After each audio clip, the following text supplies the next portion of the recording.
En art, il n'y a pas d'échelle de valeur. Tout est subjectif et la question du beau n'est pas forcément la plus importante. Sachant cela, je vais vous parler sans gêne du tableau le plus beau du monde. C'est pas, selon moi, c'est pas mon tableau préféré, c'est radicalement le plus beau du monde. En 1880, Claude Monet a peint Soleil couchant sur la Seine à Lavacourt, effet d'hiver. C'est 8 ans après son célèbre Impression Soleil levant, que vous connaissez bien et qui aurait pu gagner le titre, mais celui-ci est encore plus beau. Maintenant que tout le monde est d'accord là-dessus, je vais tenter quelques hypothèses sur le pourquoi. Pourquoi tout le monde aime cette peinture? Pourquoi les visiteurs bloquent devant? Pourquoi on la repère de loin? Certes, ce soleil orange, on l'a beaucoup vu. C'est peut-être juste un effet d'accoutumance. Il est dans notre environnement culturel depuis presque 2 siècles. C'est peut-être un simple biais de familiarité. C'est-à-dire le fait de surestimer ce qui nous est proche, connu, habituel. Mais franchement, je crois pas. On a cette même familiarité avec la Joconde et personne ne m'a jamais dit « mon tableau préféré, c'est la Joconde ».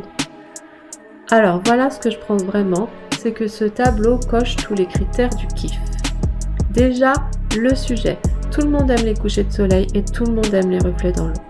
Il y a dans la nature des choses qui nous touchent tous. On aime tous les chatons, les coquelicots et les couchers de soleil. C'est intrinsèque à notre condition de terrien ou un truc comme ça. La nature, c'est beau. Ensuite, Monet a réussi à donner une ambiance à son tableau. Ce n'est pas un simple coucher de soleil.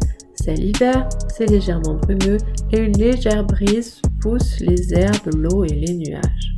C'est de l'impressionnisme. On ressent face à ce tableau l'impression qu'on pourrait avoir en vrai. En vrai, on aurait pu se laisser porter sur cette barque au fil de l'eau et apercevoir au loin ce village rassurant. Ce point de vue est intéressant d'ailleurs. On n'a pas l'habitude de voir un paysage depuis l'eau. On se sent vraiment porté par ce très léger mouvement calme et apaisant. C'est divinement bien peint, les touches sont miraculeuses. Regardez celle-là qui ne ressemble à rien, elle est parfaitement à sa place. Et cette sensation de désordre dans les coups de pinceau nous bluffe. Dans la vraie vie, on ne voit pas tous les détails non plus. Dans notre champ de vision, il y a beaucoup de choses floues et hasardeuses, surtout si c'est un soir d'hiver. On sait déjà bien tout ça, mais ça ne suffit pas pour avoir le plus beau tableau du monde. Le sujet nous parle, on ressent l'impression dans son intensité, et il y a ses couleurs. C'est d'ailleurs une des raisons pour lesquelles il est plus réussi qu'Impression Soleil levant, il est plus contrasté. Ces 2 pans sombres au premier plan révèlent les couleurs pastel du second. Et le soleil d'un orange magnifique est baigné dans un ciel bleu. Ces 2 couleurs sont complémentaires car elles sont opposées sur le cercle chromatique. Associées, ces 2 couleurs produisent vigueur et dynamisme. Le contraste des couleurs rappelle le contraste entre la vivacité du soleil et la pénombre qui s'installe. Il y a une autre raison qui m'a poussée à la préférer à Impression Soleil levant, c'est sa composition, simple et nette, quasiment symétrique.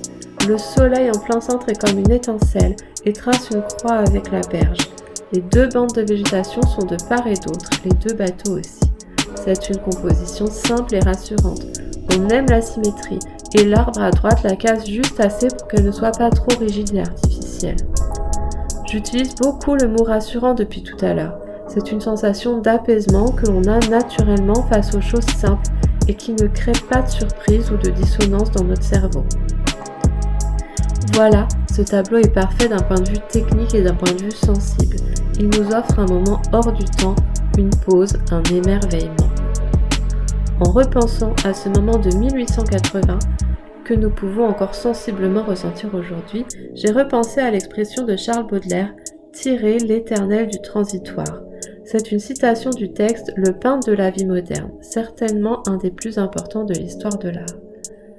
Je l'ai donc relu à cette occasion et je pense que Baudelaire pourrait être d'accord avec moi. Bon, il a écrit son texte en 1863, un peu avant, et pour faire l'éloge d'un autre artiste, mais tout de même, voyez ce qu'il écrit. La modernité, c'est le transitoire, le fugitif, le contingent, la moitié de l'art, dont l'autre moitié est l'éternel et l'immuable. Le fugitif et l'immuable, on l'a dans ce tableau de Monet. Il écrit aussi tout un passage sur l'art de mémoire et sur les détails en clashant sans vergogne d'autres artistes d'ailleurs. En gros, il dit que trop de détails dans un paysage ça sert à rien, que ce sont des notes très minutieuses, il est vrai, mais de pures notes. On n'a pas besoin d'avoir une reproduction trop fidèle des moindres détails de la nature, on peut la regarder directement si on le souhaite. Baudelaire aime voir ce que les artistes ont gardé en mémoire, une mémoire qui a pris l'habitude d'absorber vivement la couleur générale et la silhouette, l'arabesque du contour. Pour finir, je vous laisse avec une dernière citation de Baudelaire parce que franchement ce mec écrit pas mal. Malheur à celui qui étudie dans l'antique autre chose que l'art pur, la logique, la méthode générale.